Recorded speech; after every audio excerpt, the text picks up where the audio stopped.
ପ୍ରଧାନମନ୍ତ୍ରୀ ଆବାସ ଘରକୁ ନେଇ ବଡ଼ ଘୋଷଣା ଜାରି କରିଛନ୍ତି ରାଜ୍ୟ ସରକାର। ପ୍ରଧାନମନ୍ତ୍ରୀର ଫାଇନାଲ ସର୍ଭେ ଜୁଲାଇ 16 ତାରିଖ ପରେ ଆରମ୍ଭ ହେବା ପାଇଁ ଯାଉଛି। ଏହି ସର୍ଭେ ପ୍ରକ୍ରିୟାଟି ଅଧିକାରୀମାନେ କରିବା ପାଇଁ ଯାଉଛନ୍ତି। କେଉଁ ଅଧିକାରୀମାନେ ସର୍ଭେ ପ୍ରକ୍ରିୟା କରିବେ?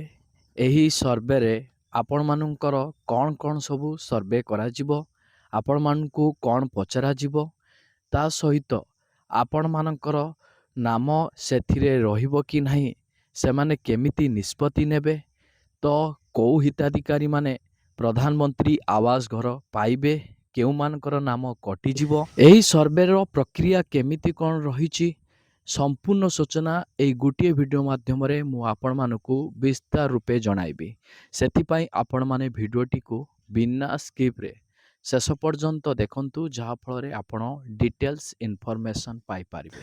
ସମ୍ପୂର୍ଣ୍ଣ ସୂଚନା ତ ଜାଣିବା ନିଶ୍ଚୟ, ତା ପୂର୍ବରୁ ଆପଣମାନଙ୍କୁ କହି ରଖିବି, ଚ୍ୟାନେଲରେ ଯଦି ପ୍ରଥମ କରି ଆପଣମାନେ ଭିଡ଼ିଓଟିକୁ ଦେଖୁଛନ୍ତି ଏପର୍ଯ୍ୟନ୍ତ ଚ୍ୟାନେଲକୁ ସବସ୍କ୍ରାଇବ୍ କରିନାହାନ୍ତି, ତାହେଲେ ଆପଣମାନେ ଚ୍ୟାନେଲଟିକୁ ସବସ୍କ୍ରାଇବ୍ କରିଦିଅନ୍ତୁ, ଭିଡ଼ିଓକୁ ଗୋଟେ ଲାଇକ୍ କରିଦିଅନ୍ତୁ, ନୋଟିଫିକେସନ୍ ବଟନଟିକୁ ଆପଣ ଅନ୍ କରିକି ରଖିଥାନ୍ତୁ, ଯାହାଫଳରେ ଗୁରୁତ୍ୱପୂର୍ଣ୍ଣ ଭିଡ଼ିଓ ଗୁଡ଼ିକ ଆସିଲେ ସର୍ବେ ପ୍ରଥମେ ଆପଣମାନେ ପାଇପାରିବେ। ସର୍ବେ ପ୍ରଥମେ ମୁଁ ଆପଣମାନଙ୍କୁ ଜଣାଇବା ପାଇଁ ଚାହିଁବି ଯେ ଆପଣମାନଙ୍କର ପଞ୍ଚାୟତରେ ଗୋଟିଏ ନୋଟିସ୍ ବୋର୍ଡ଼ରେ ଆପଣମାନଙ୍କର ଡ୍ରାଫ୍ଟ ଲିଷ୍ଟ ମରାଯାଇଥିବ। ଏହି ଡ୍ରାଫ୍ଟ ଲିଷ୍ଟ ଆପଣ ମଧ୍ୟ ଚେକ୍ କରିଥିବେ। କିଛି ହିତାଧିକାରୀ ମଧ୍ୟ ଏପର୍ଯ୍ୟନ୍ତ ଚେକ୍ କରିନାହାନ୍ତି, ସେମାନେ କମେଣ୍ଟ ସେକ୍ସନରେ କମେଣ୍ଟ କରିକି ଜଣାଉଥିଲେ ଯେ ଏହି ଡ୍ରାଫ୍ଟ ଲିଷ୍ଟ ପଞ୍ଚାୟତରେ ମରାଯାଇନାହିଁ। ଯଦି ଆପଣଙ୍କ ପଞ୍ଚାୟତରେ ଡ୍ରାଫ୍ଟ ଲିଷ୍ଟ ମରାଯାଇନାହିଁ, ତାହେଲେ ଆପଣ ପିଓଙ୍କ ସହିତ ଯୋଗାଯୋଗ କରନ୍ତୁ, ସେ ଡ୍ରାଫ୍ଟ ଲିଷ୍ଟ ଆପଣମାନଙ୍କୁ ଦେଇଦେବେ, ସେଇ ଡ୍ରାଫ୍ଟ ଲିଷ୍ଟ ଆପଣ ମଧ୍ୟ ଚେକ୍ କରିପାରିବେ। ଏଠି ପ୍ରଶ୍ନ ଉଠୁଛି, ଡ୍ରାଫ୍ଟ ଲିଷ୍ଟରେ ଯେଉଁମାନଙ୍କର ନାମ ରହିଛି ସେମାନେ ପ୍ରଧାନମନ୍ତ୍ରୀ ଆବାସ ଘର ପାଇବେ।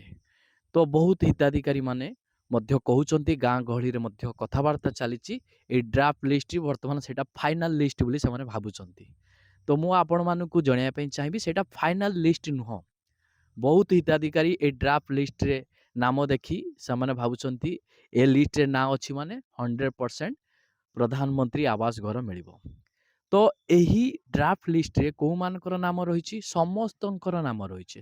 ସମସ୍ତଙ୍କର ନାମ କହିବାକୁ ଗଲେ ଯେଉଁମାନେ ସର୍ଭେ ପ୍ରକ୍ରିୟା ଅର୍ଥାତ୍ ଆବେଦନ କରିଥିଲେ, ସେଲ୍ଫ ସର୍ଭେ ହେଉ କିମ୍ବା ଆସୋସିଏଟ୍ ସର୍ଭେ ହେଉ, ଯେଉଁମାନେ କରିଛନ୍ତି ସେମାନଙ୍କର ନାମ ରହିଛି। ସମସ୍ତଙ୍କର ଯେଉଁମାନେ କରିଥିଲେ ସେମାନଙ୍କର ରହିଛି, କିନ୍ତୁ କିଛି ହିତାଧିକାରୀଙ୍କର ନାମ ରହିନାହିଁ। ଯେଉଁମାନେ ସେଲ୍ଫ ସର୍ଭେ କରିଥିଲେ ସେମାନଙ୍କର ନାମ ନାହିଁ। ତ ଏଠି ନାମ କାହିଁକି ନାହିଁ? ତ ଯେହେତୁ ଟେକ୍ନିକାଲ ଇସ୍ୟୁ ରହିଥିଲା, ତ ସେ ଲିଷ୍ଟରେ କିଛି ହିତାଧିକାରୀଙ୍କର ନାମ ନାହିଁ। ଯଦି ଆପଣମାନଙ୍କର ନାମ ନାହିଁ, ଆପଣମାନେ ଉରିଡ ହେବାର ଆବଶ୍ୟକତା ନାହିଁ। ଯଦି ଆପଣମାନେ ଅଭିଯୋଗ କରିଥିବେ, ଆପଣମାନଙ୍କର ଲିଷ୍ଟ ଦ୍ୱିତୀୟ ପର୍ଯ୍ୟାୟରେ ଆସିବ। ଦ୍ୱିତୀୟ ପର୍ଯ୍ୟାୟରେ ପୁଣି ଥରେ ଆପଣମାନଙ୍କର ଭେରିଫିକେସନ୍, ଫାଇନାଲ ଭେରିଫିକେସନ୍ କରାଯିବ। ତ ଏହି ଲିଷ୍ଟରେ ବହୁତ ଲୋକଙ୍କର ନାମ ରହିଛି। କିଛି ଅଯୋଗ୍ୟ ହିତାଧିକାରୀଙ୍କର ନାମ ରହିଛି, କିଛି ଯୋଗ୍ୟ ହିତାଧିକାରୀଙ୍କର ନାମ ରହିଛି। କହିବାକୁ ଗଲେ ଯେଉଁମାନେ ପ୍ରଧାନମନ୍ତ୍ରୀ ଆବାସ ଘର ପାଇଥିଲେ ପୂର୍ବରୁ, ସେମାନେ ମଧ୍ୟ ଆବେଦନ କରିଥିଲେ, ସେମାନଙ୍କର ନାମ ରହିଛି। ଯେଉଁମାନେ ପ୍ରଧାନମନ୍ତ୍ରୀ ଆବାସ ଘର ବିଲକୁଲ ପାଇନାହାନ୍ତି, ସେମାନଙ୍କର ନାମ ମଧ୍ୟ ରହିଛି। ଏହି ଡ୍ରାଫ୍ଟ ଲିଷ୍ଟର ଫାଇନାଲ ଭେରିଫିକେସନ୍ ପ୍ରକ୍ରିୟା ଆପଣମାନଙ୍କର ଜୁଲାଇ 16 ପରେ ଆରମ୍ଭ ହେବା ପାଇଁ ଯାଉଛି। ଏହି ସର୍ଭେ ପ୍ରକ୍ରିୟା ଅଧିକାରୀମାନେ କରିବେ। ତ ଏଠି ଆପଣଙ୍କର ପ୍ରଶ୍ନ ଆସୁଥିବ ଯେ କେଉଁ ଅଧିକାରୀମାନେ ସର୍ଭେ ପ୍ରକ୍ରିୟା ସମ୍ପାଦନ କରିବେ? ଏଠି 3 ଜଣିଆ ବ୍ଲକ ସ୍ତରୀୟ କମିଟି ଅଧିକାରୀମାନେ ଫାଇନାଲ ଭେରିଫିକେସନ୍ ପ୍ରକ୍ରିୟାଟିକୁ ସମ୍ପାଦନ କରିବେ, ଅର୍ଥାତ୍ ଫିଲ୍ଡ ଭେରିଫିକେସନ୍ ଯେଉଁଟା ଆପଣମାନଙ୍କର, ସେଇଟା ଆରମ୍ଭ ହେବ ଜୁଲାଇ 16 ପରେ। ପ୍ରକୃତରେ କେଉଁ ଅଧିକାରୀମାନେ ସର୍ଭେ ପ୍ରକ୍ରିୟାଟିକୁ ସମ୍ପାଦନ କରିବେ? ଆପଣଙ୍କର ପଞ୍ଚାୟତର ଏୟୁ ଯେଉଁ ରହିଛନ୍ତି, ଜିଆର୍ଏସ୍ ଯେଉଁ ରହିଛନ୍ତି, ତା ସହିତ କିଛି ବ୍ଲକ ଅଧିକାରୀମାନେ ଏଥିରେ ସାମିଲ ରହିବେ ଏହି ସର୍ଭେ ପ୍ରକ୍ରିୟାରେ। କହିବାକୁ ଗଲେ ପଞ୍ଚାୟତର 3 ଜଣ ଅଧିକାରୀଙ୍କୁ ମୁଖ୍ୟତଃ ଭାବରେ ଗୁରୁତ୍ୱପୂର୍ଣ୍ଣ ଦାୟିତ୍ୱ ଦିଆଯିବ। ସେମାନେ ଏହି ଲିଷ୍ଟଟିକୁ ଧରି ଘରକୁ ଘର ବୁଲିବେ। ବୁଲିଲା ପରେ ସେଠି ସେମାନଙ୍କର ଯେଉଁ ସର୍ଭେ ପ୍ରକ୍ରିୟା ରହିଛି, ଯେଉଁ ରୋଲ୍ ଆଉ ଗାଇଡ଼ଲାଇନ୍ସ ରହିଛି, ସେହି ଅନୁସାରେ ସେମାନେ ସର୍ଭେ କରିବେ। ତାଙ୍କର ମନମୁଖୀ ଭାବରେ ସର୍ଭେ କରିବେ ନାହିଁ। ତ एठी प्रश्न आपणकर आसुथिबो प्रधानमंत्री आवास योजनार सर्वे केमिति आपण मानकर कोन सबु जांच करा जिवो। तो एई वीडियो माध्यम रे मु आपण मानकु जणेबी आपण ध्यान से वीडियोटी को देखंतु शेष पर्यंत। सबुठु बड़ कथा हला आपणक घरे कोन सबु रहिथिले आपण माने प्रधानमंत्री आवास घर पाई परिबेन, कोन सबु नथिले आपण माने प्रधानमंत्री आवास घर पाई परिबे। सबुठु गुरुत्वपूर्ण कथा हला एई ड्राफ्ट लिस्ट आपण मानकर 15 जुलाई पर्यंत रहिबो। 15 जुलाई परे अर्थात 16 जुलाई रे आपण मानकर अधिकारी माने फाइनल सर्वे करिवे घर को घर जाई। सेठी आपण मानकर कोन सबु वेरिफिकेशन करिवे। तो मु आपण मानकु जणे देबा पई चाहिबी आपण मानकर मोबाइल स्क्रीन उपरे मु नजर पकेया पई थरे कहिबी। फास्ट आवेदनकारी को परिचय पत्र।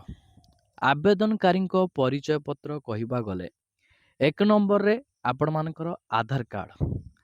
आधार कार्ड रे आपण मानकर तथ्य गुड़िक ठीक ठाक अछि कि नाही, आपण माने आवेदन करिथिबा समय रे आपण मानकर जो तथ्य देइथिले सेई तथ्य एवं आधार कार्ड रो तथ्य मेल खाउछि कि नाही सेटा चेक करिवे। 2 नंबर रे आपण मानकर राशन कार्ड अछि कि नाही सेटा देखा जिवो। राशन कार्ड रे आपण मानकर नाम थिले आपण माने योग्य विवेचित हेबे। 3 नंबर रे आपण मानकर जॉब कार्ड अछि कि नाही, जॉब कार्ड टी को आपण माने अपडेट करिसंती कि नाही अर्थात आपण ई-केवाईसी कंप्लीट करिसंती कि नाही सेटा मध्य जांच करा जिवो। तापरे आपण मानकर अन्यान्य दस्तावेज मध्य रहिछि ताकू मध्य टेक्निक भावरे तदारक करा जिवो।